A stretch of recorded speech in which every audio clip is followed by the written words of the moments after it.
So, have you ever felt this weird paradox? You work incredibly hard, you're climbing the ladder of success, but then you get to the top and the view just isn't what you expected.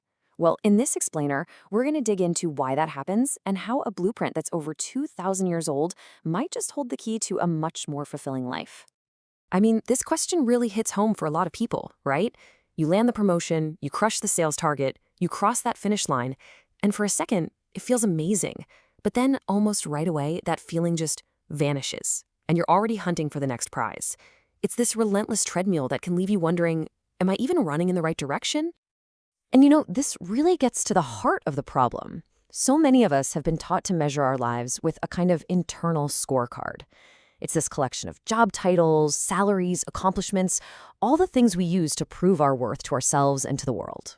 We're just constantly checking that score, hoping it all adds up to a life well lived. Okay, so here's the game plan for today. First, we're going to break down this modern happiness trap.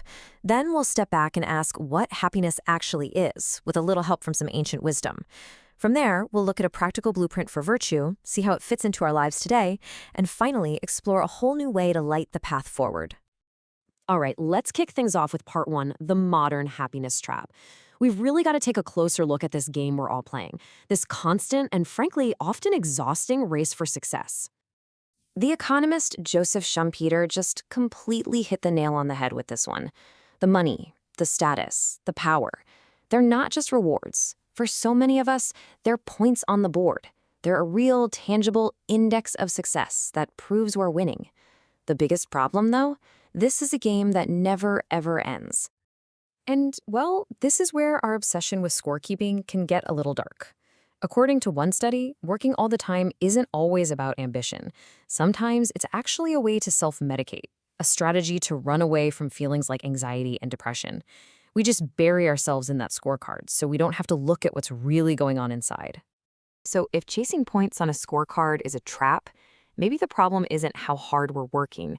Maybe the problem is the goal itself. And that forces us to ask a really big question. What is happiness, really? Seriously, what if this whole idea we have of happiness, that it's some destination you arrive at through achievement, is just wrong? The good news is we are not the first people to wrestle with this. The ancient Greek philosophers pretty much dedicated their lives to this exact question, and their answer completely changes the game. Okay, I've got a new word for you, eudaimonia. It's pronounced eudaimonia. Now, Aristotle used this word, but he didn't mean that temporary feeling of pleasure you get from a good meal. He meant something much deeper, human flourishing.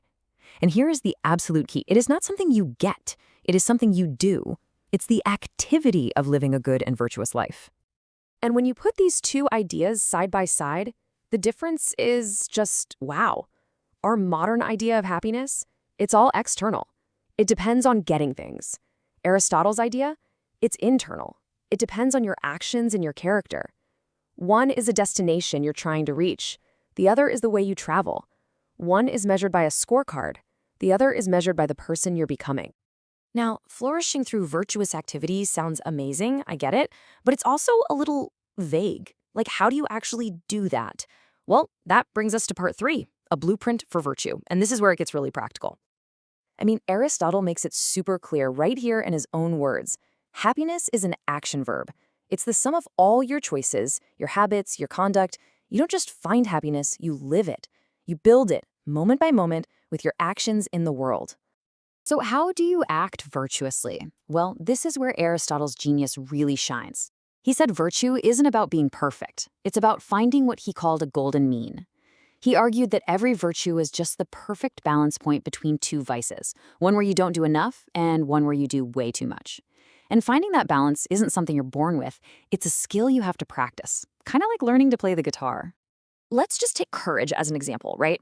Courage isn't having zero fear. That's actually rashness, which is a vice of excess. And it's not being paralyzed by fear. That's cowardice, a vice of deficiency. Courage is the mean. It's feeling the right amount of fear for the situation and still acting the right way. And the same logic applies to all sorts of other virtues, like generosity, which is that sweet spot between being stingy and just being wasteful. Okay, so this framework is pretty elegant, but does a philosophy from 2,000 years ago really apply to our lives today? With our smartphones and remote work and everything else? Well, the answer is a huge yes, which brings us to part four. For Aristotle, this whole eudaimonia thing was not a solo project. He knew that we are fundamentally social animals. He basically argued that even if you had all the money and success in the world, a life without real, deep friendships would feel totally empty. Connection isn't some nice to have, it's absolutely necessary if you want to flourish.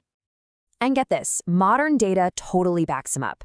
A full 70% of employees today say that friendship is the single most important part of a happy work life. Turns out, even in our careers, we're still just people who desperately need connection to thrive.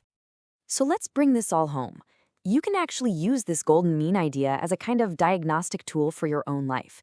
Think about ambition. Is your ambition driven by vanity, the excess, or by a real desire to contribute something meaningful? Aristotle called that great-mindedness.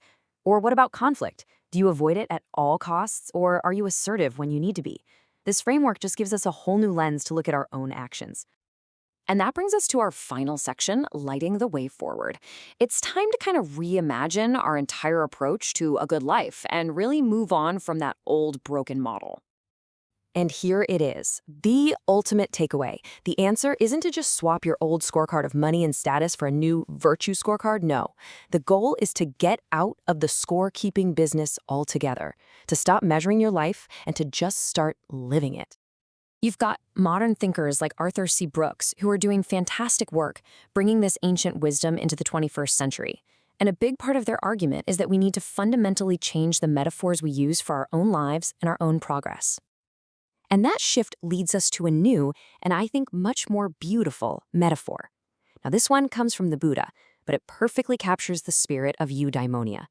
Instead of a scorecard, think of yourself as a light. Your purpose isn't to rack up points, but to illuminate, to make your own purpose clear, and to help light the way for others. And so that leaves us with one last question. A question to replace that old habit of always checking the score. What if, at the end of each day, instead of asking, how did I do or how did I score, you asked yourself, what light did I shine today? That one small shift in focus, well, it might just change everything.